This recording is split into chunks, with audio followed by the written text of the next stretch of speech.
আরশি দেখো কি সুন্দর লিখছে। আমার বোন সবকিছুতে পারফেক্ট। এটা আমি মানি। আচ্ছা, সবাই লেখা হয়ে গেলে ওই পাতাগুলো এই থালায় রেখে দেবে।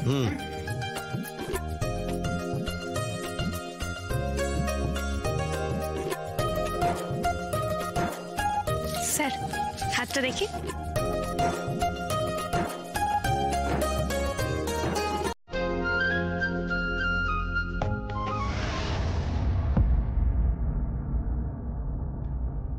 এই বাঁধন আপনাকে সব বিপদ থেকে রক্ষা করবে স্যার।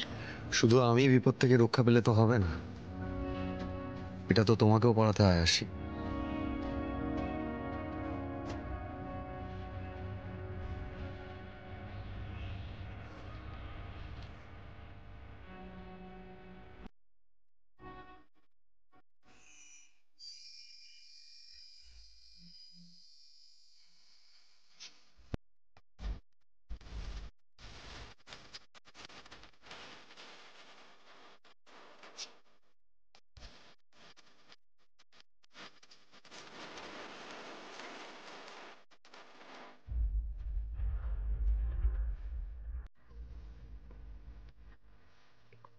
দিদি,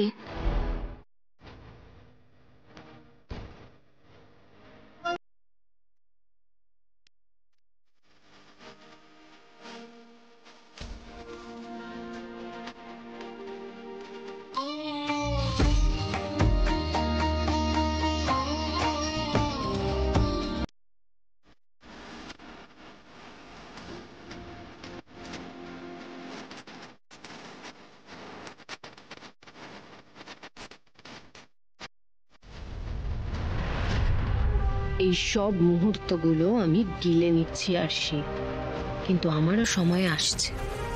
এবার সাক্ষ্যকে আমি নিজের কাছে নিয়ে আসবই। আমি ঘরে গেলাম। দাদুই, সবাই এখানে রয়েছে, তুই ঘরে যাবি কেন? ঠাম্মি পাঞ্জাবিতে সিঁদুর লেগে গেছে, আমি চেঞ্জ করে আসছি।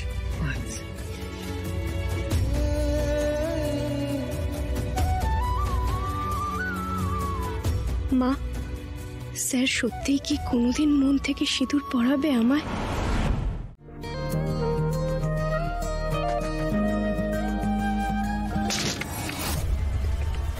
কি উপনীতা, তুমি তুমি এখানে? আর দরজাটা ওভাবে বন্ধ করলে কেন? দরজাটা খোলো।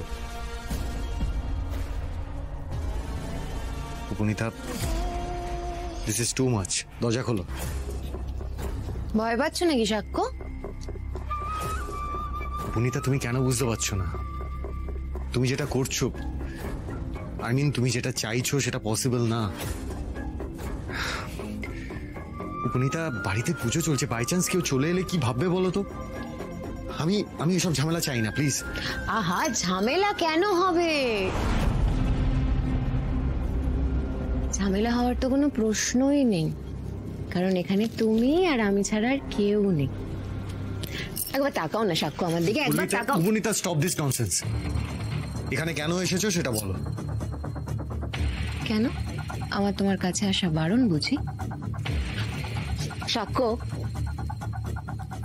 আমাকে এভাবে এড়িয়ে যাচ্ছ কেন বলো তো? আমি কি তোমার জীবনে এতটাই তুচ্ছ হয়ে গেছে? আমাদের একসাথে কাটানো এত মুহূর্ত, এত ঘটনা তোমার কিচ্ছু মনে পড়ে না? আমাদের মধ্যে তো ভালোবাসার কোনো কমতি ছিল না। এইবারে পুজোটা কিন্তু আমার দারুণ কাটলো। অন্যবার তো গোটা পুজোয় আমি হসপিটালে ডিউটি করি, এই প্রথমবার দশমীতে আমার নাইট ডিউটি থাকা সত্ত্বেও আমার যেতে ইচ্ছে করছে না, জানো? আসলে কি বলতো, বাবা মা চলে যাওয়ার পর থেকেই না পুজো এলেই আমার মনটা বড্ড খারাপ করতো, কষ্ট হতো আমার খুব। কিন্তু এই প্রথমবার পুজোতে আমি মন খুলে আনন্দ করেছি। তুমি আমাকে লিটারালি একটা গোটা পুজো গিফট করেছো আরশি, থ্যাংক ইউ। সিরিয়াসলি আরশি, তোমার জন্য এবার আমার পুজোটা এতটা স্পেশাল হয়ে গেছে। তুমি শুধু আমাকে একটা নতুন জীবন দাও, একটা পরিবার দিয়েছো। আমি কিচ্ছু দিইনি মন্দি, মা চেয়েছে তাই তুমি এসব পেয়েছো। আর কিছু সম্পর্ক তো তুমি নিজেই তৈরি করে দিয়েছো। দিদি ভাই, হ্যাঁ ঠাম্মি। শোন, বলছি মায়ের যাত্রার এই কৌটোটা না তুই তুলে রেখে দে, কেমন? বছর বছর লাগবে তো, সাবধানে তুলে রাখবি মা। হ্যাঁ, ঠিক আছে। অনিতা, আমি তোমাকে ক্লিয়ারলি বলছি, বারবার একই কথা বলেছি, তুমি একটা বিপদে পড়েছিলে ঘটনাচক্রে, তারপরে পুজো পড়ে গেছে, তাই আমি তোমাকে এখানে রাখতে বাধ্য হয়েছি, দ্যাটস ইট। এই সামান্য কথাটা কেন তুমি বুঝতে পারছো না? তুমি তো আরশির মতো বাচ্চা মেয়ে নও। আরশি আরশি আরশি, সারাক্ষণ শুধু আরশি কেন? চিৎকার করো না, বেরো এখান থেকে। আমার পক্ষে তোমাকে মেনে নেওয়া সম্ভব না, দ্যাটস ইট। সাক্ষ্য, চাইলেই সব সম্ভব। তুমি একবার আমার কাছে এসে তো দেখো। Anita, don't cross your limit. Limit? Really? তুমি আমাকে এখন লিমিট বোঝাচ্ছ সাক্ষ্য? মানে যেই উপনীতা তোমার সুপারস্টার হওয়ার ভিতটা গড়ে দিল, তুমি তাকেই এখন লিমিট বোঝাচ্ছ?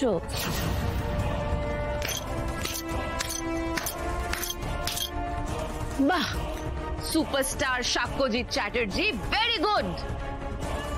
দিনের পর দিন আমার সাথে প্রেম করলে, আর যেই একটা বড় অপরচুনিটি পেয়ে গেলে অমনি বলে দিলে যে বিয়ে করতে পারবো না। কেন বলে তো? আমি কি এটো শালপাতা নাকি? আরে তোমার কি মাথা খারাপ হয়ে গেছে? তুমি এখন এসবই বলবে, কিন্তু তাতে আমার কিচ্ছু যায় আসে না। কেন বলো তো? কারণ আমি তোমার কাছে ফিরতে চাই, আর সেই সুযোগটা তুমি আমায় করে দেবে, দিতেই হবে।